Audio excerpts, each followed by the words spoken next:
Welcome to Midnight Murmur.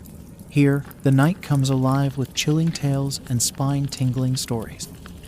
If you crave the thrill of the unknown and the eerie whisper of the supernatural, you've found your new haunt. Join us as we dive into the darkest corners of the human mind, unraveling short horror stories that will keep you up at night. Hit that subscribe button, turn off the lights, and let the murmur begin. Hello, I would like a pizza. Hello, I would like to order a pizza, is what I have been hearing all day, and I cannot believe it. The violence within household groups from both men and women is just staggering. When they add on pepperoni or other items on the pizza, it just sends shivers down my spine. Sometimes it's the woman who makes the call, other times it's the man, and now and then it's a child. When a child makes a call ordering for pizza, my faith in humanity just goes down. I wish I was on the front line of the police again. Instead, I had been put down to office duty and answering phone calls. Hello, I would like to order a pizza. I want a pizza. That is all I have been hearing all day, and I am tempted to just get off my seat and get into a car and drive down to one of these houses and just lay out justice into the abuser. I kind of regret joining the police in the first place and witnessing the things I have witnessed. It's quite traumatizing. Going home after a night of violence, crime and murder will always be surreal, and to try and go to sleep after all of that is just hard. Just constantly more pizza orders with sides, which just disgusts me even more as it tells me that the violence has turned gory.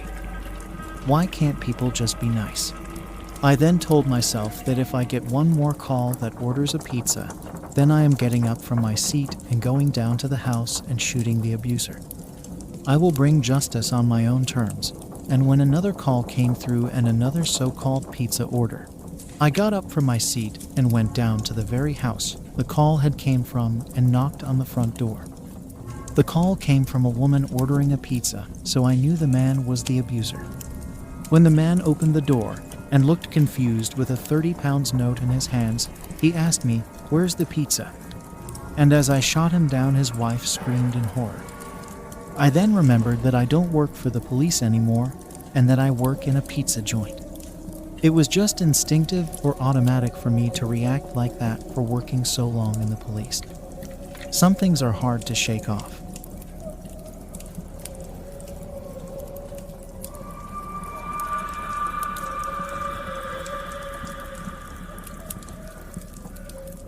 Unseen exposure. Max Burns is an amateur photographer. Though his profession is not photography, he does take photos as a hobby. On one of his days off, he received a call to take some photos of an abandoned house. The person who requested this of him was a friend named Violet Moss. She is a realtor who flips houses and resells them to make a profit. Max agreed and went to the address Violet had given him. Upon arrival, the house came into view. He had never seen something so unique. It was a cliff-anchored house. This type of home is only seen sometimes due to the frequent landslides in the area. Pulling into a makeshift parking space, he parked his car, grabbed his gear, and walked up to the door. A note was left on the door telling Max where the key was. At the bottom of the note, Violet apologized for not being there since she had to draw up the final paperwork. Retrieving the key from under a flower pot, he went inside. Shutting the door behind him, he flipped the light switch for the lights that slowly blinked to life. Setting up his gear, he began to go through each room, taking photos. It was relatively empty and seemed odd to Max since Violet always decorated, especially if she would make a sale. With the bottom floor done, he headed upstairs, cutting the lights on. Stepping into the doorway of one of the bedrooms, he snapped a photo, and his camera began beeping at him. Confused, he looked at the screen flashing with the low battery symbol. He sighed, took out another battery pack, and replaced it. The camera was fully charged, so why did it suddenly become drained? Shaking his head, Max continued finishing up the upstairs, then made his way back down. Walking to the kitchen counter, he opened his laptop and inserted the memory card from his camera to review and edit the photos he had taken. Looking through the images, he came across the one he had taken of the first upstairs bedroom. Inside the room, there was a figure. Static and gray, the person was about average height and thin, with their head hanging down. There was no way this was a ghost. Max didn't believe in the supernatural and blamed the camera for malfunctioning due to the drained battery, so he would retake the photo. Max sent Violet an email with the photos he approved, and she quickly replied, asking him if he was still inside the house. He replied, telling her he was still inside the house finishing up. Violet, in a panic, told him to get out of there. A creak from the stairs made him turn as he took out his phone and snapped a picture with its camera. Max cursed, forgetting his flash was on, and tried to take another when footsteps thumped across the floor towards him. He dropped his phone and backed away from the island counter. What had made its way down to him? Max's phone began to ring, startling him. From where he stood, he could see Violet trying to call him. Max cursed under his breath. "Okay, Max, don't be such a baby. Ghosts are not real. Just grab your phone and answer it." He said aloud to himself, taking a deep breath before grabbing his phone and quickly answering it. "Be Violet." "Maxie, is everything okay? I'm on my way to your location. I need you to grab your stuff and go wait in your car," she tells him, trying not to express the rising panic in her voice. "Is something wrong with the house?" Max asked, looking around and listening to his surroundings as he packed his stuff. "Just trust me and get out." She ended the call, and Max did as he was told. He put his bag over his shoulder, and his cell phone was the last thing he reached for.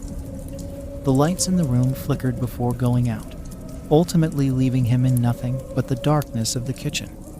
When Max let out an exhale of air, he could see his breath, making him visibly shiver.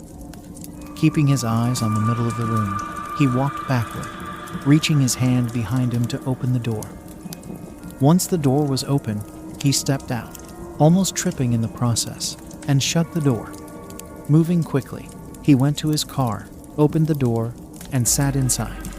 Max tossed his bag into the passenger seat and took out his phone to look at his photo of the stairs. What he looked at differed from the one he had taken from the bedroom. There was a man with no head, and his body was covered with something black. It dripped onto the floor, and the axe he carried was covered in dried blood. Looking up from his phone, he heard the house's front door open. He watched as it stayed open for a while until it slammed shut. Could the ghost not leave the house? If that was the case, Max was grateful. Up beside him, Violet parked next to him. They sat in her car and talked briefly about what had just happened, and Max showed her the photos. "This is just crazy." Violet paused and looked at Max. "I'm so sorry this happened to you. I knew strange things were happening, but you got them on camera. Didn't anyone else try taking photos or recordings?" he questioned. Violet shook her head. "No, my crew was scared, so I looked into its history. Once I found out what happened, I looked for a buyer immediately. The person that I found deals with this sort of thing. Is there a person who deals with those things in there? Did Violet find an exorcist or a medium? Hopefully, that person is both." "What exactly did you find out about this place?" Max asked, putting his phone and laptop away. Violet gripped the steering wheel, looking over at him with a frown. That man in the photo killed his family in that house. His wife had been cheating on him, and he found out. She began to explain. Violet slowly took her hands off the wheel and placed them in her lap. He then hung himself above the stairs. When a family friend found them, he'd been hanging there so long that his head detached. His wife was practically decapitated upstairs. Thankfully, they didn't have children. She added.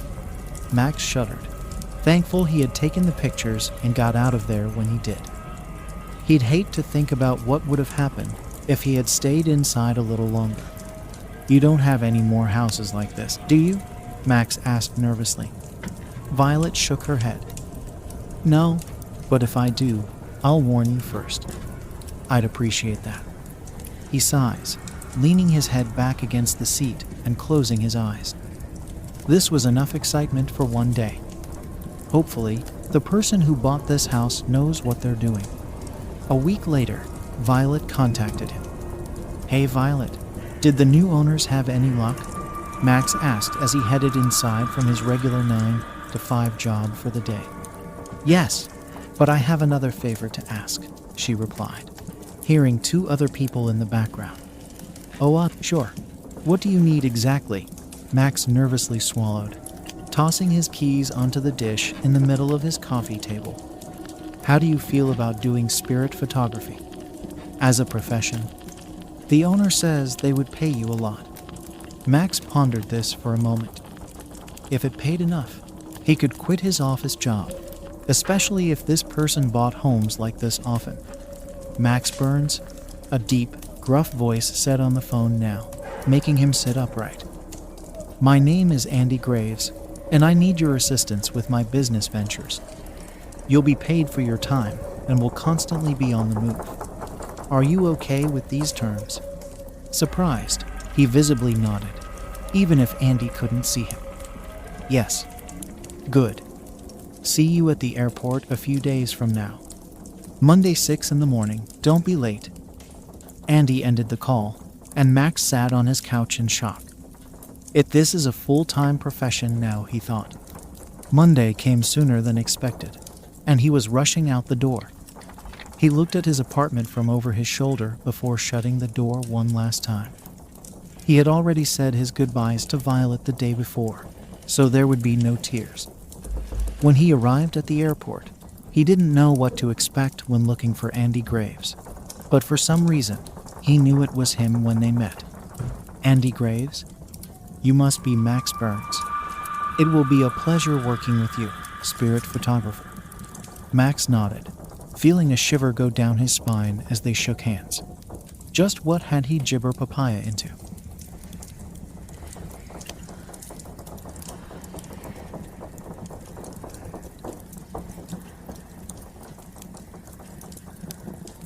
Night shift.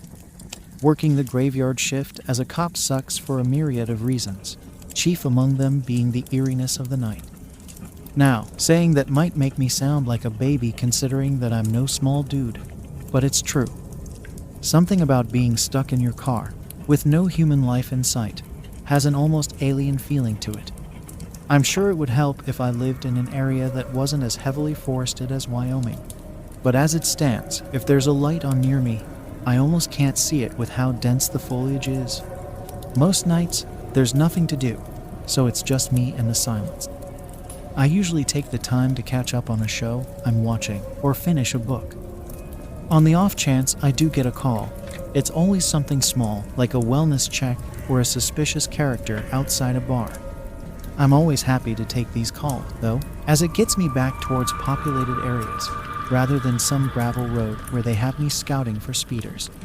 It's not an exciting job, but it pays the bills.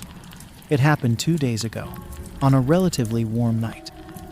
I was working my first night shift in a while, after getting back from vacation. Jimmy, the officer who replaced me while I was out, told me that he finally understood what I was talking about when I said it was creepy. I chuckled, assuring him that I would take over for a while, and advised him to bring something to do next time to keep his mind off it.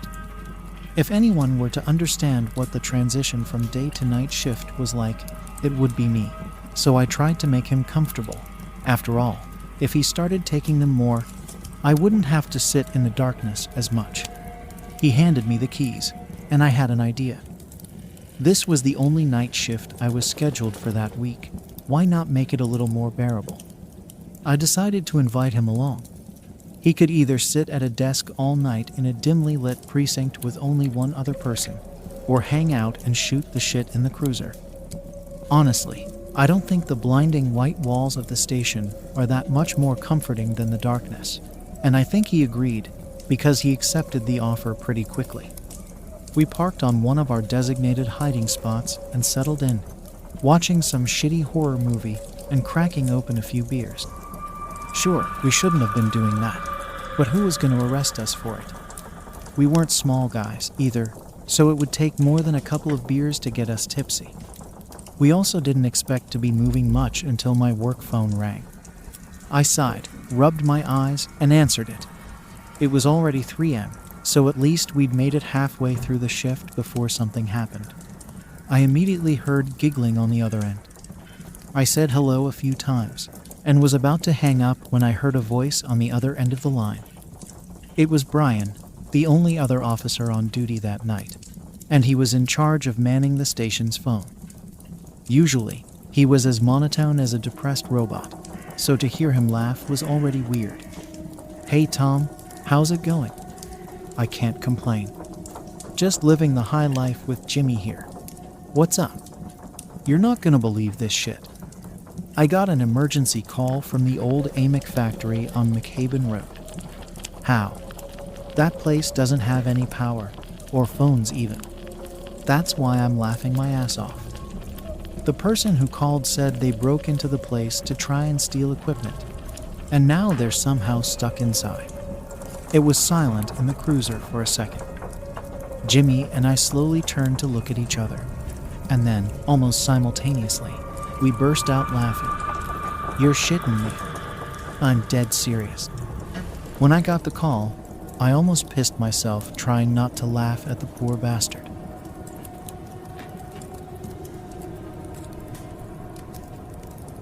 Jimmy jokingly slugged me in the shoulder as Brian began to talk again.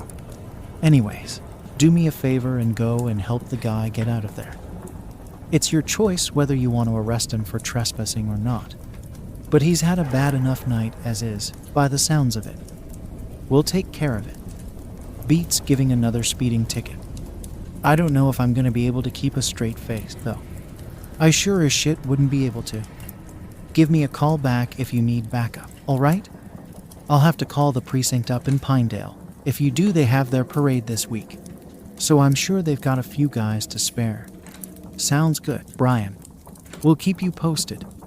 I hung up and flicked the cruiser's lights on, piercing through the darkness. We peeled out onto the road, making sure not to hit any deer along the way. It was only about a 10-minute drive, but you never know. We pulled into the bramble-covered entrance to the building, and I got out of the car to undo the rusted chain blocking the road. The place had been abandoned for 10 years, after Amic moved its drilling operations up north and took half the town's population with them. Now, the place was just a drinking spot for local teens, and it showed, with the amount of graffiti sprayed along the sides. We got out of the cruiser, flicked our flashlights on, and started looking for an entrance. Jimmy was noticeably on edge, probably because he didn't know this place existed. He was relatively new to the area, and I'm pretty sure this was his first time having to get out of the car on the night shift, although I didn't ask. He went around the left side of the building, while I took the right, both of us looking for a rusted door or a busted window. I was peeling brambles off of my shorts when I heard Jimmy start yelling. I immediately hightailed it back towards the other side of the building, hand on my holster, preparing for the worst. Was this a trap? Maybe the dude we came here to find was some sicko looking to hurt us, or worse. I sprinted around the corner, shining my flashlight in front of me and expecting the worst. My flashlight illuminated Jimmy, who was doubled over laughing. I was confused and immediately asked if he was all right. He looked up at me with the widest grin I'd ever seen him sporting. "I totally got you." I was relieved that nothing actually happened, but was mostly annoyed that he did that to me. It was almost 4 o'clock in the morning, for God's sake, and we were on the tail of some idiot in the middle of an abandoned warehouse. For a second, I'd thought he was getting attacked, and would be lying in a bloody heap by the time I got over to him. I think he saw that I was pissed, because his face immediately sank, and he started to apologize, saying he was just trying to lighten the mood. I took a deep breath and smiled at him. I assured him that I'd get him back at some point, and to just focus on getting in for now. We found a broken window that we assumed he'd climbed in through, and shined our flashlights on the floor inside to make sure we weren't about to step on nails or something. As we climbed into the place, I radioed Brian and asked him to call a few other officers over to us, just in case something went wrong. After the shit Jimmy pulled, I was on edge that something bad would actually happen, so I figured it was better to be safe than sorry. The power in the place still didn't work in hindsight. I have no idea why I even bothered checking, so it looked like we were going to have to put our flashlights to work. We called out a few times into the darkness, seeing if we'd get a response, but to no avail. We walked past the old drills and ore processors, our feet clicking against the concrete floor. After searching the bulk of the main room, we headed for the hallway at the very back of the factory. I knew this place pretty well, since I'd been called there during the daytime a few years back to clear out some drunk partiers who'd snuck in. Still, it was a whole different beast at night, and the fact that the hallway immediately branched into 3 more didn't help. This is where we made our first mistake, and it was a pretty stupid one. We decided to split up. I know, it's how horror movies start, and how characters die, but we were both tired, and our energy drinks were wearing off. We agreed that we'd keep our radios on at all times, and let each other know if we found the guy. At this point, I'd assumed that he'd found his way out and ran into the woods in fear of being arrested. But we still had to sweep the place just in case. I wasn't planning on arresting the guy, as I figured that he'd had a bad enough night at that point, and the old equipment he was planning on taking wasn't of any use to anyone anymore, so I would have let him off with a warning. Now, though, I was starting to change my mind. I didn't want to have to search the entire back half of this place, especially given the fact that there were 3 floors worth of rooms here. It didn't help that the building was split into 2 sides that weren't connected, so if one of us found something, the other would have to walk all the way over to them. I was starting to understand why this place wasn't used anymore. Every time I passed a room, I'd shine my flashlight in and call out. As evidenced by Jimmy's voice over the radio, he had a similar system going on. When I reached the first room of the 2nd floor, he was already on the 3rd, so I warned him to slow down a little bit just to make sure that each room was completely clear. I was met with complete silence and repeated myself. Still, nothing. "Hey, Tom, I see something." "What is it?" "Down the hall from me. There's a hand sticking out of the doorway." I stopped in my tracks. "What do you mean?"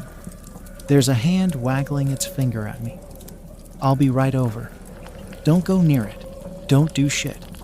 Slowly back up." In fact, I started towards the stairs, admittedly slower than I should have.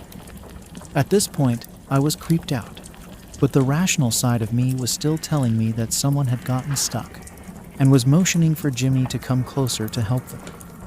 When I reached the 1st floor of my building, the other side of me started screaming at me to get moving, and that's the side I started listening to. As I approached the entrance to the other building, my radio suddenly erupted. "Tom." "What? What is it?" "There's a face. There's someone looking at me." I didn't respond. I just broke into a sprint towards the access door at the end of the hall. I grabbed the handle and pushed. It didn't budge. I rammed my shoulder into it, screaming Jimmy's name. Behind the door, I heard faint yelling. The door finally gave out, and I started sprinting up the dark staircase. I took my gun out of my holster. Whatever was going on up there, it wasn't good. I reached the entrance of the 3rd floor, and again, the door was locked. I bashed my shoulder into the door once again, calling his name. This time, though, there was no response. No screaming, just silence. I drew my pistol and unloaded almost the entire clip into the lock. The door still didn't budge. Something had to be blocking it from the other side. I slammed against the door so hard that things started flying off my belt. First my knife, then my taser, then my flashlight. I stopped for a second to pick it up, but it just kept rolling until it hit the edge of the stairwell and fell down. I couldn't see shit anymore, but I didn't have time to go get it. The door was starting to push open, and I had to get through. I kicked it so hard, I thought I broke my ankle, but I didn't care. It finally caved in enough for me to slip through into the hallway. I once again called out Jimmy's name, and as my eyes adjusted to the darkness, I saw a light on at the end of the hallway. Not a flashlight, but a very dimly lit room. Standing in the doorway was a silhouette. It had to be him. I called out to him again, but didn't step closer. The silence was broken when the giggling started. It was faint enough that I couldn't tell if it was him, but it sounded like it. The giggling turned to laughter, and he started to move, but didn't leave the doorway. He was just moving in place, jerking from side to side. It looked like he was dancing. I lowered my gun and called out to him again. I knew what was happening. He was fucking with me. All of this was a setup to prank me again. I was royally pissed off and started screaming down the hallway. Are you fucking kidding me? I thought someone was attacking you. Dude, I fucking told you earlier to stop messing around. And now you nearly give me a heart attack by doing this shit? What the fuck is wrong with you? I put my gun back in my belt and turned back towards the door. I'd had more than enough for one night. I'm going outside to wait for the backup to get here, and going with them back to our station. When you're ready to stop fucking around, take the car and don't talk to me for a week. This is seriously fucked up. I stormed out the broken door and picked up all of my stuff. I climbed back out through the window and stood in the darkness in front of the factory, waiting for backup to arrive. Luckily, they were well on their way already and got there about 5 minutes after I got outside. I hopped into the back seat of their cruiser and buckled myself in. Whenever you're ready, you can drive me back to the station. It's 20 minutes down the main road. The officer behind the wheel turned to look at me, then turned back towards the wheel and pointed to the factory. Don't you want to wait for your partner? It looks like he's at the window up there. I rolled the window down and looked outside. Sure enough, there was a faint light coming from one of the windows, what looked to be a flashlight beam, illuminating someone's silhouette. He'll take our car back to the station. I'm pissed off at him right now, so he can take care of it. With a nod, the officer shifted into reverse, and we backed out onto the main road. Once we got back to the precinct, I thanked them for the lift, and immediately hopped into my truck and drove back home. I was exhausted, and didn't really care to wait for Jimmy to bring the car in. Jimmy didn't show up for work yesterday, and he didn't return the car either. We thought he'd just taken a sick day and forgot to phone in, or maybe he was scared to face me after his little prank backfired. Everyone I told about it seemed to be on my side, and maybe he knew I'd tell people about it, so I thought he was afraid of corrective action. At least, that was my theory yesterday. He didn't show up today either, and everyone started to get a bit worried, even me. We sent a couple of officers out to the factory to see if he had left in the cruiser, or took an Uber home and left it there. Sure enough, it was parked in the same spot. When they saw this, they phoned me to come in to help search the area, just in case. It was my day off, so I was irritated, but I did hope he was okay, so I relented. We searched the entire factory, and didn't find anything until we got to the third-floor hallway that we'd been on a few days ago. I got up the stairs last, and found one officer vomiting in the corner of the stairwell, and the other shielding his eyes in disgust. I pushed past them and walked into the hallway. The floor was stained with a trail of blood leading towards the end of the hall. There, hanging from the doorway, was Jimmy. He'd been absolutely mangled. His stomach was eviscerated, and his eyes and tongue were missing. Most notably, though, were his arms and legs. The veins had been almost completely ripped from them, and braided so tightly together that they formed makeshift ropes. Seeing this, I didn't immediately join the other officer in vomiting. I just stood there, completely stunned. That changed, though, when I walked into the room behind his body. Above him, attached to the doorway, was a makeshift pulley system. A system that his veins had been run through almost like he was a puppet.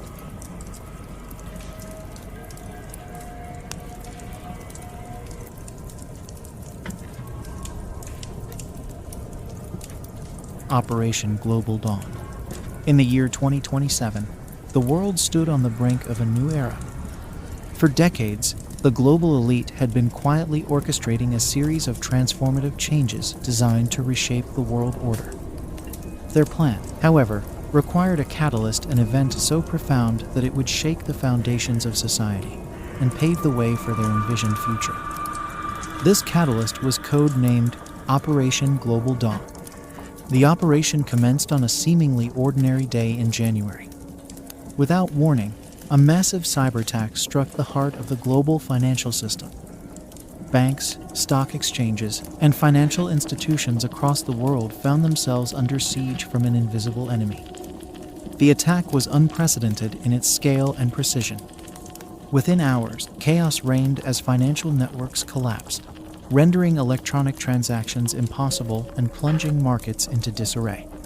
Panic spread like wildfire. People rushed to atoms, only to find them inoperable. Stock markets crashed, wiping out trillions of dollars in wealth. Governments scrambled to respond, but the sheer scale of the attack left them paralyzed. The global economy teetered on the brink of collapse. In the midst of the turmoil, a narrative began to emerge. Intelligence agencies pointed the finger at a rogue state, accusing it of masterminding the cyberattack with the help of a shadowy network of hackers. The media amplified these claims, creating a climate of fear and anger. Calls for retribution grew louder, and the world braced for conflict. Behind the scenes, the architects of Operation Global Dawn moved swiftly. The global elite, a consortium of the world's most powerful individuals and organizations, had anticipated this moment for years. They had a plan ready to restore order and implement sweeping changes under the guise of responding to the crisis. The first major announcement came from the World Economic Forum, an influential body comprising leaders from various industries and governments. They proposed the introduction of a global digital currency, designed to replace the myriad national currencies that had become destabilized by the attack. This new currency, they argued, would provide a stable and secure means of conducting transactions in an increasingly interconnected world. The digital currency, dubbed the global credit, was more than just a financial tool. It was a means of control. Unlike traditional currencies, the global credit was entirely digital and tracked by a centralized global bank. Every transaction was monitored, providing unprecedented oversight of economic activity. The elite touted the currency as a solution to economic instability, but it also served their interests by consolidating financial power. As the global credit rolled out, the elite unveiled the second phase of their plan, a comprehensive global surveillance system. Leveraging advancements in artificial intelligence and drone technology, they proposed a network capable of monitoring the entire planet in real time. This system, they claimed, was necessary to prevent future attacks and ensure compliance with new global policies. Drones equipped with high-resolution cameras and AI-driven analytics began patrolling cities and remote areas alike. These autonomous sentinels could identify individuals, track movements, and detect suspicious activities. Combined with existing digital surveillance, the system created a panoptic in a world where privacy was a relic of the past. With surveillance in place, the elite turned their attention to energy. They announced an ambitious initiative to transition the world to sustainable energy sources, phasing out fossil fuels entirely. This plan, they argued, would address climate change and reduce dependency on finite resources. Central to this initiative was the development of nuclear fusion technology, promising an almost limitless supply of clean energy. Governments and corporations invested heavily in fusion research, driven by the promise of a utopian future. Fusion reactors began to replace coal plants and oil rigs, transforming the energy landscape. The transition, however, was tightly controlled. Access to fusion technology was restricted, ensuring that the elite maintained their grip on the world's energy supply. The final phase of Operation Global Dawn addressed population control. Citing concerns about overpopulation and resource depletion, the elite introduced policies aimed at stabilizing global population growth. Incentives for smaller families were coupled with the promotion of advanced reproductive technologies. These measures, they claimed, would ensure a sustainable future for humanity. As these changes unfolded, the world adapted to its new reality. The initial chaos of the cyber attack gave way to a period of enforced stability. The global credit became the standard for transactions, the surveillance network a fact of life, and sustainable energy the norm. Population policies slowly reshaped societal norms. Yet, beneath the surface, discontent simmered. Many saw the elite's actions as a power grab, an erosion of freedoms in the name of security and progress. Protests erupted in various parts of the world, but they were swiftly quelled by the surveillance state. Voices of dissent were marginalized, and the narrative of a new world order prevailed. The truth about Operation Global Dawn remained hidden from the public. The cyber attack, far from being the work of a rogue state, had been orchestrated by the elite themselves. It was a false flag event designed to create a pretext for their plans. The global economy's collapse was a necessary sacrifice to bring about the changes they desired. In the aftermath, the global elite continued to shape the world according to their vision. The centralized control of finance, surveillance, energy, and population policies created a tightly regulated society. Innovation and progress flourished, but at the cost of individual freedoms and privacy. Operation Global Dawn marked the dawn of a new era, a world where the lines between power and control blurred, and the promise of a better future came with the price of autonomy. The global elite had succeeded in their plan, but the true cost of their success would be felt for generations to come.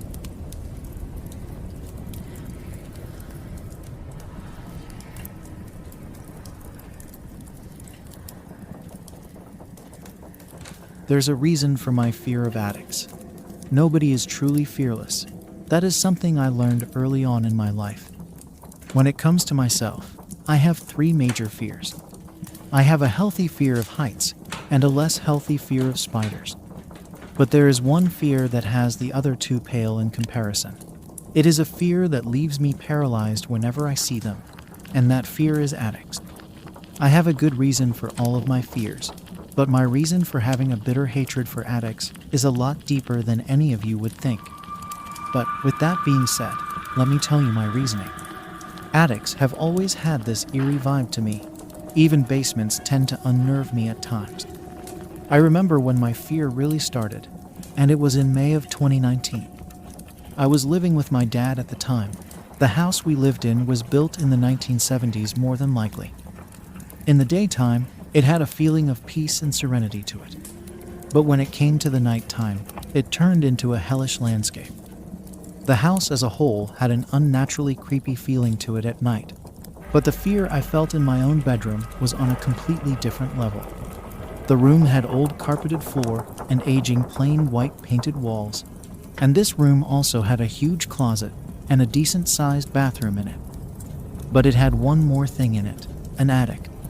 Everything about this attic creeped me out, from the worn-out wooden ladder to the dark miniature space in the attic room itself. I always got a bad or even haunting vibe walking under it every time, and I think I was right to feel this way. At some point during that May, I was home alone talking to a friend of mine with my dog lying next to me on the couch. I cannot recall what we were discussing. I believe it was about the possibility of us hanging out and getting drunk at some point in the future. But what I can recall is the noise, a loud noise. I remember my dog started going berserk, barking at the wall above us both. I calmed her down and went to go check out the attic. I look back at this and fully regret this decision. I proceeded to pull on the attic rope and pulled down the ladder. I then walked on this ladder and my phone light on and at full power. I looked around the room and noticed something. A box had been knocked over and the glass in it completely shattered and all over the place. I thought it fell possibly because the box wasn't positioned right on top of the other box it was previously on, but I wanted to see if I could find out exactly what caused it. I panned across the room with my phone light, and I found the answer. My light had shone on the middle of the room, and at that moment I noticed that something was crawling on all fours towards me fast. I yelled, "Oh shit," and accidentally tripped on the ladder and fell down to the ground on my right shoulder. A little boy then quickly crawled down the ladder, looked at me sternly, and then ran out my front door. I knew my shoulder was hurting badly from the fall, but that problem seemed minor at that moment. After a few minutes, I got up and closed the attic and closed and locked the door. I didn't sleep that night. I don't think anyone would blame me for that. But ever since that night, I don't go near attics anymore.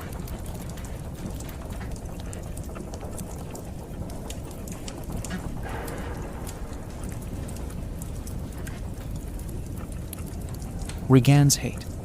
I was 8 years old when my sister Regan died, and I'm not sorry to say that it was a happy time in my life. She was always a terrible person, as in she would always hit me. Not like a sibling play fight kind of thing, like a real balled fist, hair pulling and toss me around violently. Our parents couldn't control her. She would go against their word, and even took to drugs at 16. She would even go as far as putting holes in the walls and trashing up the house. She cost thousands of dollars in repairs, but I really can't say how my parents felt about her passing. Things were quiet and peaceful for a good few years. I was an only child and got all the attention, which was a good thing. House was always clean and no drama at all, so it was really a blessing she passed away. Sad, but not too sad to say. About a month after my 10th birthday, I started to notice small bruises on my arms and on my neck as well. My mother thought I was being bullied in school, but the honest truth was that I had no clue where they were coming from. The next few weeks they kept reappearing, and the pain of them had started to get worse. Even the doctor couldn't explain it, and just chalked it up to lack of iron. But that really wasn't the case either. Then one night, I was laying in bed reading a comic book with a small night light, and that's when I felt my bed nudge forward slightly. My heart skipped a quick beat at that moment, and it happened again as I looked around my room. My bedroom door was slightly open, so there was some light coming in, and suddenly my entire bed had started to shake violently. I screamed as I grabbed the back of the bed frame, screaming for my dad, and he comes rushing in to catch the last few seconds of it shaking. My mother followed a few seconds later, and I told them what happened. Even with my father just witnessing those few seconds, he was in denial and blamed me for overreacting. The next night, I decided to sleep on the couch for the fear of the same thing happening. So I set up a plan of movies to watch with snacks and sodas to keep me going for as late as I can go. Going in midway through the second movie, I passed out with a bag of chips on my lap and a soda in my hand. I could somewhat hear my own snoring and feel my own drool rolling off my lip, but was way too tired to do anything about it. I could feel myself slipping deeper into my sleep as the seconds went on and the TV noise fading in the darkness of my eyes, and before I knew it, I felt a pair of hands pressing down on my chest heavily. I woke up and gasped only to see a black figure of something holding down my chest, barely able to breathe, and for the life of me, I couldn't move an inch. My entire body grew a burning cold just by the touch of this thing. The most scariest part about this was that this all happened within 5 seconds. Those seconds felt as if time had stopped and lasted for an hour. I can't explain how that was possible, but the quiet fear of looking up at this hollow thing pushing down on my chest was the scariest experience I've had at that point. When I was finally able to move, I jumped off the couch and slammed my foot on the corner of the coffee table and crawled out of that living room and up the stairs as quick as I could. Trying not to disturb my sleeping parents, I ran to my room and jumped under my bed covers, cold and hands numb from this shadow person. I cried that whole night thinking back at what I saw, and I tell you now, I don't like it, not ever, but looking at that thing. I swear it looked like my deceased sister. I can vaguely see its face, but I swear I can make out what it looked like and how I know also. That's how my sister used to hold me down and try to cave in my chest, which was a harsh pain for me. After a week after that first experience, nothing else had happened. I can't tell you how paranoid I grew of seeing that thing again. I started sleeping with an open Bible next to my bed, a crucifix on my door and above my bed, and of course a baseball bat by my nightstand. How could I tell my mother and father about what had happened?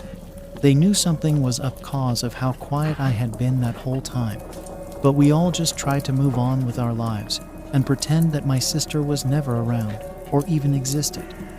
Of course, that was until the night she came back. What happened just had to happen on the most typical of rain and stormy nights, so it gets a little dramatic like a movie or something. I was settled in bed with my comic books and Mom and Dad were just getting ready to set themselves down in their room. I had my door wide open, and a little time passed, and the whole house grew quiet as I read while listening to the rain and thunder outside. Just as I was turning the page, I suddenly hear my mom scream or yelp, whatever it was. It made me jump out of my bed and grab my Bible, running towards the parent bedroom all the way down the hall. I pushed open the door and found my dad holding my mom in their bed. I thought maybe she just had a nightmare, but as I could see through my peripheral side view, I noticed a patch of black mass curled up in the corner, its long hair draped over its face and hugging its knees, rocking back and forth. My mom and dad got out of their bed and slowly made their way towards me as they kept an eye on this black mass. We all make our way to the hallway and run down the stairs and into the kitchen in a hurry. My parents quickly rummaging through the drawers trying to find their car keys. I looked down the hall while trying to catch my breath from the immense fear I was beginning to feel build up in my chest. Breathing got really heavy, as if that thing was pushing down on my chest again. I turned and looked down the hall and could see the shadow turning the corner, standing there watching us look back at it. My dad wraps his arms around my mother, and I, as my dad yells, "You can't be here anymore, Regan. You're dead. Now leave." Mom starts sobbing into Dad's chest as I watch this thing tilt its head slightly, and it begins to scratch at its own arms and slowly backs into the wall. "Leave, Regan. No more." Dad yells once more, and this shadow disappears into the wall. After that chilling experience, my parents had started putting up crucifix all through the house, one for every room and daily prayers for each room. We've never been religious, but this was a new thing for us, and if it kept the bad spirit away, then I'm sure as hell we needed it. But what really got me, after many years, my mother passed, and it was just me and my dad. One day we sat and talked about what happened. It turns out that whatever that thing was, that angry spirit of my sister Regan, it was actually haunting my parents' bedroom for that whole week. They didn't say anything because they didn't want to frighten me with me being so young. My sister Regan or thing would cry softly in the corner of their bedroom until morning, scratching itself and pulling out its hair.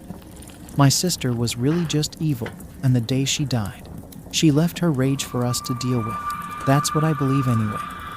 I can't mention half the things she has done, but what I can say is that the world would be better off without her.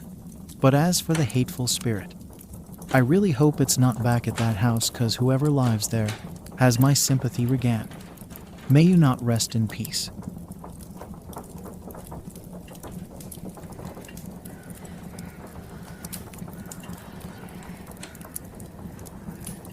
A mammoth's perspective. I am a mammoth. It's no secret from my long fur and large tusks of my family. We are aware of the many predators in our lands, but he always keep in watch as my niece was just born a week ago, and my sister is fiercely protective of her like the good mother she is. We always encounter wolves. We always know how to handle them. It's simple. Put the young in the middle as me and my family gather in a protective circle. I remember my first time being in the middle. Such monstrous animals without reason circling to get a bite out of me. But my mother was not like any other. She took risks, but she knew it was all to keep me and my sister safe. This being my first time between me and the wolves, I was ready. My mother beside me guiding me on how to handle them correctly. She told me, "It's okay if I made a mistake. Just don't keep your eyes off them. Just don't keep your eyes off them." That quote I kept in the back of my head, constantly reminding me. I look at the familiar face of the monstrous beast wanting to feed on the young and possibly my niece. But these looked odd. Its skin loose and eyes unblinking, its knees touching the ground, and its legs hairless as its skin a different color. I don't remember a wolf being like that. I looked at my mother, still keeping my eye on the strange wolves still circling around us, and I took the time to ask her, "Do these wolves look odd to you?" She takes a closer look at one of them. "They do." She responds, "Not like the wolves I remember. Why are they not blinking?" "Same question I had," I responded, as I kept my ground frozen from my instincts as I stared at one of them. I look behind me to see if my sister is seeing the same thing as I am, as she seems to be as confused as me. "What is that thing?"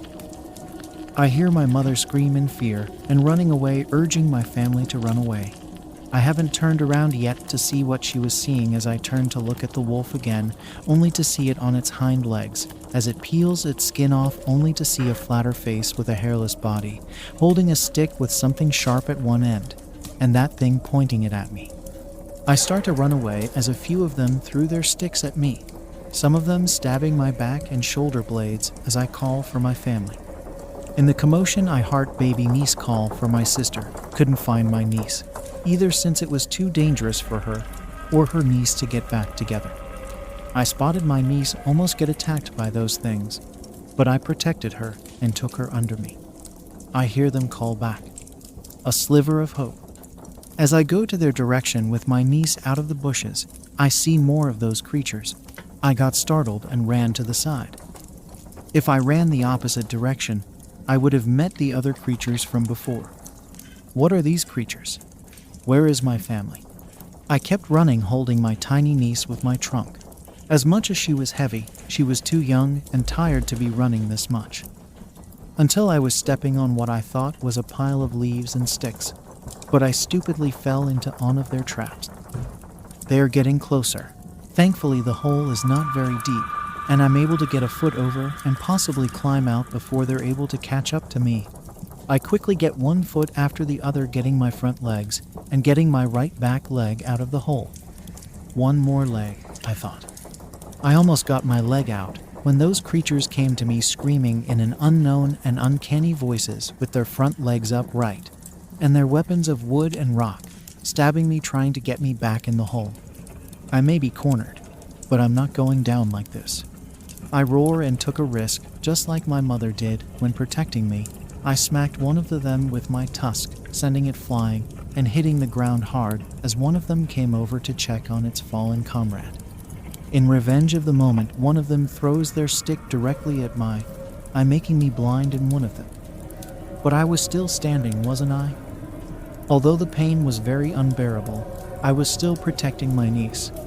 One of the older creatures scolded the one who hurt my eye in a language I could not understand, but very different from mine. But I assume that's what's happening. It's a very familiar tone of which my mother used to discipline me. I take a moment to look at my niece with my good eye. She looked very scared, and so was I.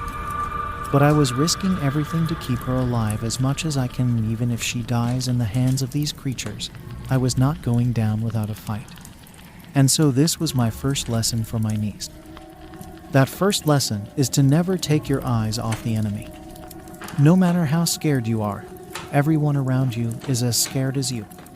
I stomped feet and lifted my head, rearing my tusks, trying to make myself look bigger as I can be. Despite the fear, they hold their ground just like my family. Me and the creatures are not so different from the way they copy us. They are like no other creature I've met. And suddenly, like the thunders of a storm, I hear the familiar roar of my sister hitting and stomping on one of those creatures. It made a terrifying and frightening noise as my sister crushed its ribs inside out. At that moment, I knew that was my sister, my half, my blood. As in the state of shock for the few creatures still alive, I roared with my sister, as the other members of my family roar with us. The creatures ran away with their fallen comrade as I helped my niece out of the hole. She was shaken up, but she was all right nevertheless and reunited with my sister. My mother felt my wounded eye and rubbed it as it healed over time. My niece is 20 years old now. She still uses my method to dealing with the creatures. Thought it may not always work, because today I saw one use a bone from an animal to make their weapon. Demons, I heard my niece say. And she's not wrong. What's happening to the air? It feels warmer every day. I see those demons adapting every day, and so does my niece. As she's scared if she ever does contribute to motherhood at this time, as the weather and the demons have become stronger. One day I was too weak. I fight back as I say goodbye to my niece and lay down as those creatures come after me. That's when all the hate for them went away, as they were just like me, surviving in this cruel world. One of them with gray hair puts her hand on my forehead, comforting me in my last moments of life, as they all sit beside me and cherishing their soon-to-be meal. I reach my trunk towards the old creature as acceptance of me being ready to go. She nodded and stayed with me until I peacefully passed away.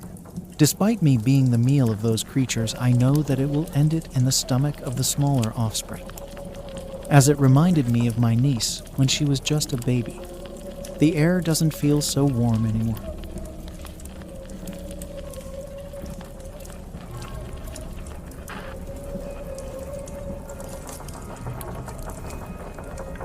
My fear of the ocean was never irrational. My whole life, I have been deathly afraid of anything having to do with deep waters. Even images of ocean blue colors could give me a fright, and don't get me started on the full-blown panic attacks brought on by pictures of giant creatures stalking the depths. I can't tell you why I am so fearful of the ocean. I don't have the answer for that. It's a phobia, an irrational fear. An ironic phobia at that, as my parents are Navy sailors and marine enthusiasts. Alas, I will never join them on a cruise or scuba diving, but I have decided to at least dip my toes in the sea. The Dead Sea, so chosen because it lacks any marine fauna or flora, and because the high salinity makes it difficult to sink beneath the surface. Today, July 15, 20, I stand on the shores of the Dead Sea staring down the tide. My brother and sisters are with me. The sun is bright in the sky. A cool breeze caresses us as we stand along the beach. My siblings waited with bated breath as I slowly put one foot in front of the other until the tip of my toe touched the salty water. My heartbeat increased. Sweat bloomed across my brow. I took a calming breath and another step. My left foot was submerged to the ankle. Fear gripped me in a vice, squeezing my courage until it was as dead as the sea at my toes. I couldn't move, my vision blurred, making it seem like the skies were rapidly darkening. All became silent, still. The breeze that wicked away my nervous perspiration had disappeared. Pain seared through my brain, jumbling my thoughts. Rigid, I stood, praying one of my siblings would rescue me, but I felt alone. My vision focused enough to see that the sky was darkening, not because of a threatening storm, but because a giant miasma gathered on the horizon, churning as it came closer, covering the distance between us in seconds. It loomed above me, twisting and turning a mere inch from my body. I opened my mouth to scream. The second biggest mistake of my life. The miasma dived into my mouth, choking me as it slid down my throat. The taste was salty, creating a thirst that would never be quenched. The massive cloud possessed me, pushing against my bones and organs to fit inside its tiny vessel. I was at the mercy of the darkness now inside of me, a puppet on strings of hunger and hatred. I turned to where my siblings stood frozen in fear. In jerky, hindered movements, I lurched toward them. No matter how hard I tried to stop myself from moving, it was futile, only achieving broken bones that moved against their will. I grabbed my youngest sister, placing my mouth on her throat. I bit down, separating the flesh with my teeth. I drank deep. She wasn't enough. I'm still thirsty.